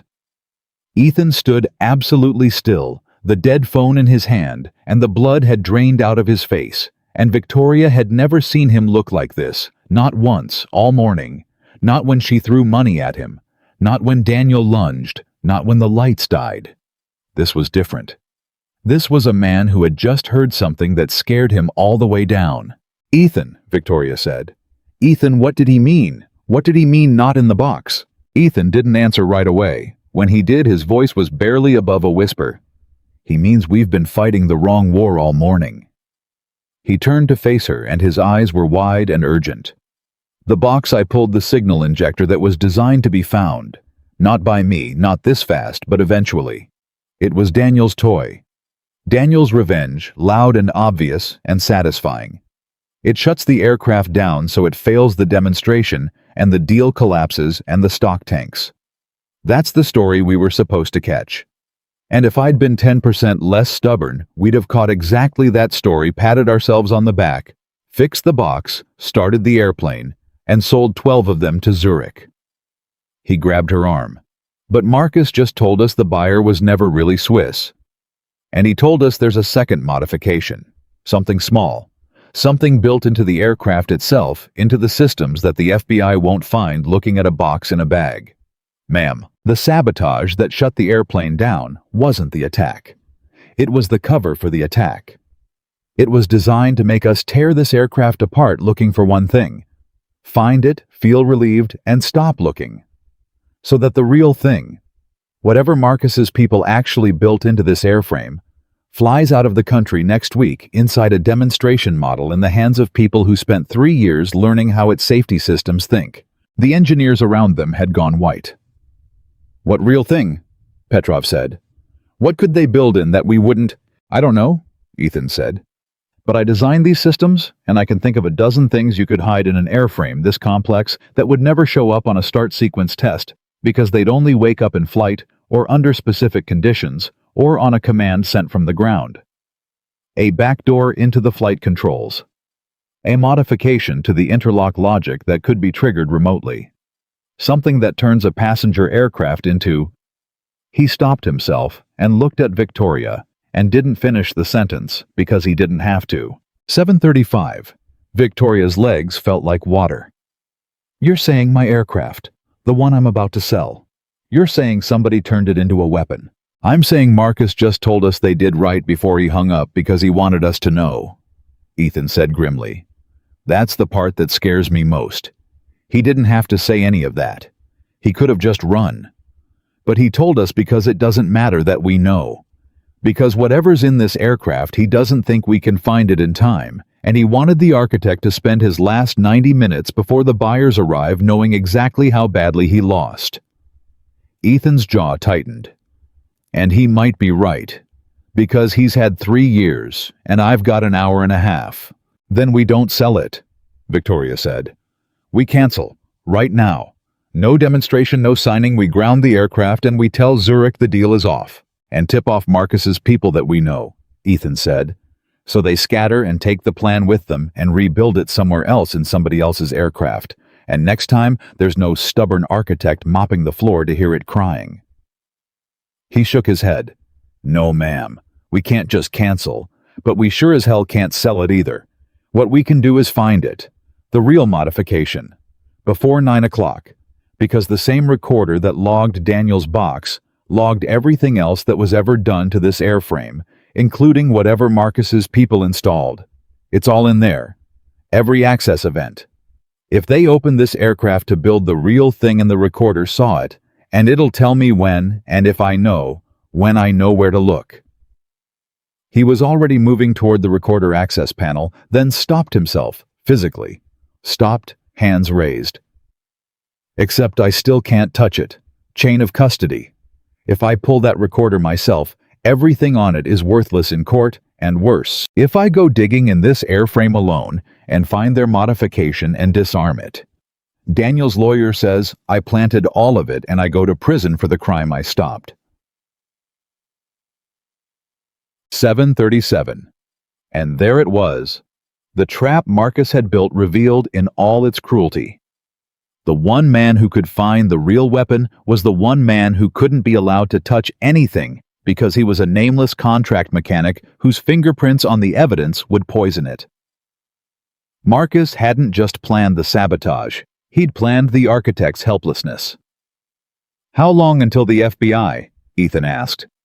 You said 9 minutes 4 minutes ago, Cho said. So 5, maybe less. 5 minutes.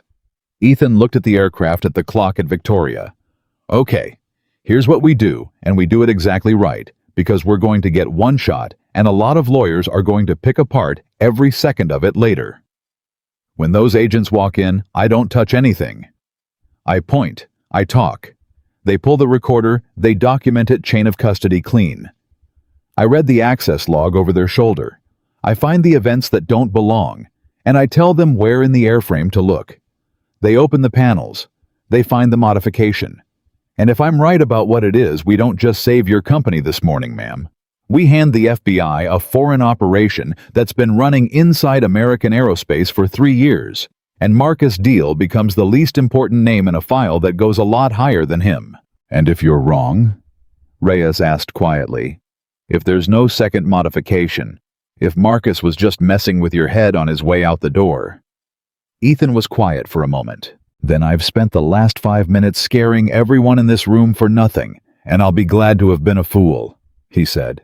But I don't think I'm wrong, because I keep coming back to the recorder. Marcus is careful.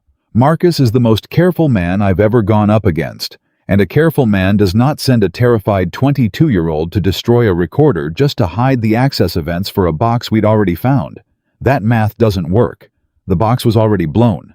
Hiding when Daniel installed it buys Marcus nothing. He looked around at them. Unless that recorder also holds the access events for something we haven't found yet. Something worth sending a kid to prison to erase. He didn't send Tyler to hide the past. He sent Tyler to protect the future. And that tells me the future is still sitting inside this airframe waiting for 9 o'clock. 7:39. And into that terrible silence from the far end of the hangar came the sound everyone had been waiting for, and now suddenly dreaded. The big rolling door at the vehicle entrance, and the sound of engines and doors and voices, and the sharp-clipped rhythm of people who carry badges and guns and do not waste time. The FBI had arrived, but so Victoria realized with a jolt of pure ice had something else. Because behind the federal vehicles pulling up to the visitor gate, exactly on schedule, exactly as planned, was a long black car. She recognized the car. Her assistant had arranged to bring the buyers from their private terminal. And it was early. It was almost an hour early, and through the tinted glass, she could see the shapes of the people inside. The people who had flown in from Zurich, the people who were never really Swiss. "They're here," Victoria whispered. "Ethan? The buyers? They're here now. They're an hour early." Ethan turned and saw the black car and understood in an instant what it meant. "They're early because Marcus called them," he said. "The second he hung up on us. He told them the plan was blown, the architect was here, the recorder was intact. So they moved up their timeline. They're not here to sign a contract anymore, ma'am. They're here to do one of two things. Either they walk in, act like buyers, and try to get close enough to that aircraft to trigger or retrieve their modification before the FBI finds it, or they're here to make sure that if they can't have it, nobody can." He grabbed her arm one more time, and his voice was low and fast and deadly serious. "Victoria, listen to me. In about 90 seconds, this hangar is going to have federal agents at one door, and a foreign operation at the other, and one intact aircraft in the middle that both of them want for very different reasons. And the only person in this building who knows what's actually hidden in that airplane is a mechanic whose fingerprints can't touch it." He took a breath. "So I need you to do the single hardest thing I've asked you to do all morning. I need you to walk out there with everything you now know and greet those buyers with a smile and shake their hands and stall them. Keep them away from that aircraft for exactly as long as it takes those agents to pull the recorder, and let me read it. Can you do that? Can you look those people in the eye knowing what they are and buy me 10 minutes? 7:40. And Victoria Hayes, who 12 hours ago had believed that money and technology and the best engineers in the world could solve any problem, who 3 hours ago had thrown a $100 bill at the feet of the only honest man in her building, straightened her spine and wiped the last of the tears from her face, and became in front of all of them the woman who had built a company from a rented office and one used turboprop. "Mr. Walker," she said, "I have been lying to boards, banks, and billionaires for 25 years. Buying you 10 minutes from a room full of liars is the one thing tonight I know I can do." She turned toward the black car, then looked back at him, and her voice caught just once. "Find it. Whatever they put in my airplane. Find it and take it out, and don't let them fly it anywhere. Promise me." "I built her," Ethan said quietly. I'm not going to let them turn her into the thing that kills people. You have my word, ma'am, and you already know what my word is worth." And as Victoria walked toward the black car, with her hand already rising in greeting, and a smile on her face that cost her more than anyone would ever know, and as the federal agents came through the far door calling her name, and as Ethan Walker turned back to the aircraft he had fathered 4 years ago and abandoned, and now had 90 minutes to save the intern. Tyler lifted his tear-streaked face and said in a small broken voice the words that stopped Ethan cold with one foot already moving. "Mr. Walker, there's something nobody's asked, something Marcus made me do 3 days ago before any of this that I don't think was part of Daniel's plan at all." Tyler swallowed. "He had me pull the maintenance logs for a second aircraft. Not this one. The one already delivered. The first demonstration model. The one that flew to Zurich 6 weeks ago and never came back." The words hit Ethan like cold water. "Say that again," he said, turning fully back to the intern. "The first demonstration model. It flew to Zurich 6 weeks ago and never came back. That's what the logs said." Tyler wiped his face with the back of his hand, still shaking in Reyes's grip. "Marcus had me pull everything on it. The maintenance history, the delivery records, the flight plan. And then he had me delete the copy off the local drive after I sent it to him. He said it was routine. I believed him. I believe everything he tells me. That's the whole problem. I've always believed him." The kid's voice broke. "But it wasn't routine, was it? Why would he need the full history of an aircraft that already left the country 6 weeks ago, unless that one was the test?" Ethan said slowly, and the whole picture turned over in his mind one final terrible time. "Unless the first aircraft was the proof of concept. They took delivery 6 weeks ago, flew it out, and they've spent those 6 weeks studying whatever modification they built into it, making sure it works, making sure they can trigger it, making sure it does what they need it to do." He looked at the aircraft in front of him. "And this one, the second one, was going to be the first of the fleet. 12 of them. They weren't buying aircraft Victoria. They were buying a delivery mechanism 12 times over, and they already ran the test 6 weeks ago with the first one. 741. Across the hangar, Victoria had stopped halfway to the black car, close enough to hear, and the color drained from her face. "Then the first aircraft," she said. "The one that's already gone. If it has the same modification, then it's already out there," Ethan said. "Wherever they took it. Armed or ready to be armed, and we can't touch it. We can't reach it. It's 6 weeks gone." He turned to the federal agents who were crossing the floor. Now 3 of them in front. A woman in the lead with a badge already out and a hard-fast intelligence in her eyes. "Ma'am, agent, I need you to listen to me very carefully and very fast, because we do not have time for me to earn your trust the slow way." The lead agent stopped. "Who are you?" "My name is Ethan Walker. 4 years ago, I was the lead systems architect on this airframe. Tonight I found a sabotage device in this aircraft. I have the man who built it in a locked office, and in the last 10 minutes, I've learned that the sabotage was a decoy for something much worse, that the buyers arriving right now are not who they claim to be, and that a first aircraft with a possible second modification already left the country 6 weeks ago." He said it in one breath, flat and clear. "I know how that sounds. I know I'm a mechanic in a dirty jacket telling you there's a hidden weapon in an airplane. So don't trust me. Trust the recorder. This aircraft has a sealed maintenance recorder that logs every physical access to the airframe, and it cannot be wiped from the network. And it will show you exactly when someone opened this aircraft to install something they shouldn't have. Pull it. Read it. And everything I've said will either be true or it won't. And you'll know in 10 minutes instead of 10 days. Bon taha. My dick is." The agent looked at him for a long second, and Ethan watched her make the calculation every person made when they met him. The same calculation Victoria had made, the same one Marcus had made, weighing the jacket and the grease against the words and the certainty. And Ethan watched her come down, thank God, on the right side of it. "Where's the recorder?" she said. "I'll show you. I won't touch it. Your people pull it. I'll stand back and talk you through it. Chain of custody stays clean." He was already moving toward the panel. "And agent, the black car at the visitor gate. The buyers. You're going to want people on that car before those doors open, because the moment they realize the recorder's been pulled, they're going to do one of two things, and neither of them is good. 7:43.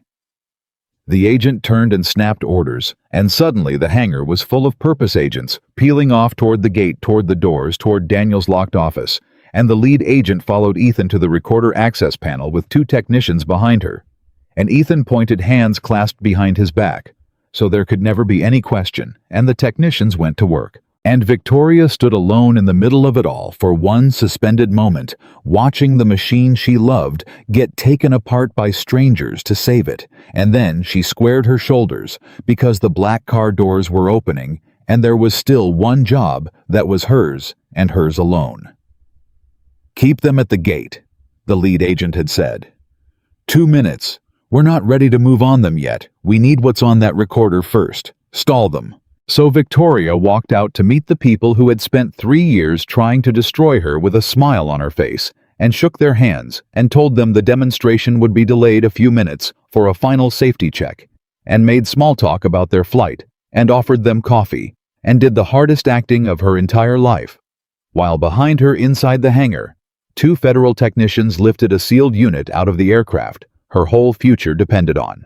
7:46. Inside the recorder came free. "Read it," the lead agent said, and one of the technicians connected it to a ruggedized laptop, and the access log scrolled up on the screen, and Ethan Walker leaned in, hands still clasped behind his back, and read the story of everything that had ever been done to his aircraft. "There," he said quietly. "There. Look. Daniel's box.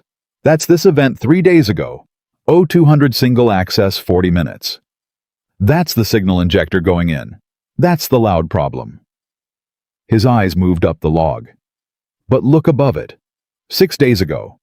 A 4-hour access event in the middle of the night to the flight control avionics bay. 4 hours. Nobody opens an avionics bay for 4 hours to do routine work." And the logbook. "Cho, pull the logbook." The official maintenance logbook says nothing happened that night. No entry. That access was never recorded anywhere except right here on the one system they couldn't reach. He straightened. "Agent, that's your event, 6 days ago. Whatever they really built into this aircraft, they built it that night in the flight control avionics bay, and they had 4 hours to do it, and it never touched a single system your investigators would think to check." The lead agent looked at the log, then at Ethan. "Can you tell me what they installed? Not from a timestamp," Ethan said. "But I can tell you exactly where to open the airframe, and I can tell you what I'd be looking for. And I can tell you the second your people expose it, whether it's a maintenance modification or something that was never supposed to be there. Because I designed every inch of that bay. I know what belongs. And I'll know the instant I see it what doesn't." He paused. "But I can't be the one to touch it. You know why. So it has to be your hands and my eyes, and it has to be right now, because there are people at that gate who know we're looking." 7:48. And that was the moment everything Ethan Walker had been all night. The patience, the calm, the refusal to be rushed, collided with the one thing he could not control, because from the visitor gate came the sound of raised voices. And then the lead agent's radio crackled, and a tight voice said, "The buyers were refusing the coffee, refusing the delay, insisting on seeing the aircraft immediately, and one of them had just made a phone call. They know," Ethan said. "Marcus told them the recorder's the threat, and now they've seen federal vehicles and they know we pulled it. They're not going to wait." He turned to the agent. "Whatever's in that avionics bay, if it can be triggered remotely, the person who just made a phone call is trying to trigger it right now, to destroy the evidence or worse. You have to get me into that bay, and you have to do it in the next 60 seconds, because I am the only person on this earth who can look into my own aircraft and tell you which wire ends this and which wire makes it worse." The lead agent made the fastest, hardest decision of the morning. "Open it," she said to her technicians. "Whatever he says, he points you cut. Go." And Ethan Walker, for the first time in 4 years, went home. He climbed up into the avionics bay of the aircraft he had designed with a federal technician beside him, and his own hands held carefully back. and he looked into the systems he had drawn on paper in another life, when he was a younger man with a living wife and a whole different future. And he found in 90 seconds the thing that did not belong.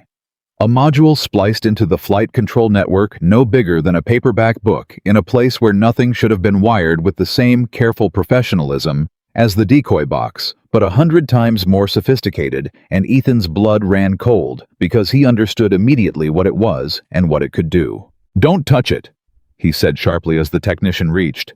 "Don't. That's not a bomb. It's worse than a bomb. That's a flight control override. Somebody can send this aircraft a command from the ground anywhere in the world and take the controls away from the pilots. Bank it, dive it, fly it into anything they choose. This is what they built. Not to sabotage a deal. To turn 12 passenger aircraft into remote-piloted weapons sold legally, flown across borders legally, and woken up whenever their owners chose." He was breathing hard now. "And the first one already left. 6 weeks ago. This exact thing is already installed on an aircraft that's out there somewhere in the world right now. 750. The technician's hands were shaking. "How do I disarm it?" "You don't," Ethan said. "You don't touch it because if it's got an anti-tamper trigger, and a man this careful would build one, then cutting the wrong lead sends the command it's waiting for. We don't disarm it. We isolate it. We physically disconnect this module from the flight control bus. One connector, the one I designed to be the single point where the whole network can be severed, because I built this airplane so that a human being could always cut the machine off from anything trying to control it. That connector right there, the gray one. Your hand, my word. Pull it straight out, don't twist, straight out on 3. And in the avionics bay of the aircraft, he had fathered the architect, and the agent counted to 3 together, and the technician pulled the gray connector straight out, and the module died, severed from the aircraft's nervous system. Harmless now, a paperback-sized box of foreign malice hanging from wires that no longer went anywhere. The aircraft was safe, and every wire in it now told the truth. 751. And at the visitor gate, the man who had made the phone call was sending the command over and over, and nothing was happening, because the airplane he'd built for 3 years no longer listened to him. And the federal agents who had quietly surrounded the black car chose that exact moment to move. It was over in under a minute. The buyers, who were never really Swiss, went down without a fight because men who work in the shadows almost never fight in the light, and their phones and their laptops and the command device that would have flown a passenger jet into the ground became in an instant the largest counterintelligence evidence haul the Seattle field office had seen in a decade. And Marcus Deal, running north on a highway 2 counties away, was pulled over 11 minutes later by state troopers who'd been given his plate, and he did not run because Marcus was too smart to run from a thing that was already finished. And when they asked him if he was Marcus Deal, he only said, "Ask Walker how he knew about the recorder," and said nothing else at all. 758. Inside the hangar, the morning finally truly broke. Victoria Hayes walked back in from the gate, and she found Ethan Walker climbing down out of the avionics bay. And the two of them stood in the middle of the floor, where 12 hours ago everything had been falling apart. And neither of them knew what to say, because there were no words sized for what had just happened. "The first aircraft," Victoria said finally. "The one that already left. They'll find it now," Ethan said. Everything Marcus's people had is in federal hands. The command frequencies, the trigger codes, all of it. They know what to look for and where it flew. It's a manhunt for an airplane now, and those they win. That one's not our fight anymore, ma'am. We did our part. We caught it here, we caught it in time, and we handed them the map to the rest." He was so tired he could barely stand. "It's over. The part that was ours to fix. It's over." And Victoria Hayes looked at this man, this quiet, exhausted, grease-handed man who had walked into her hangar as a nobody and turned out to be the one person in the world who could save not just her company, but the lives of everyone who would ever have flown on those aircraft. And she thought about the $100 bill, and her face crumpled. "I threw money at you," she said. "I told you fixing aircraft wasn't for people like you. And you're the man who designed them. You're the man who just saved—" She couldn't finish. "How do I even begin to—" "You don't," Ethan said gently. "You don't owe me a speech, ma'am. You did your part too. You believed me when the evidence said not to. You turned on a man you loved in real time to get to the truth. You walked out to a gate full of killers with a smile on your face because I asked you to. Don't sell yourself short on this morning. You were the reason it worked as much as I was." He almost smiled. "You just needed to be reminded that the smartest person in the room isn't always the one with the title. And I think you'll remember that now." 8 o'clock. The sun was fully up. 3 months later, the trial was still months away, but the shape of everything had settled. Daniel Brooks, who had believed to the end that he was the mastermind, learned in a federal interview room that he had been Marcus's puppet from the first day, and the discovery broke something in him that the prison sentence never touched. A man can survive being a villain, but being a fool who thought he was a villain is a different kind of wound.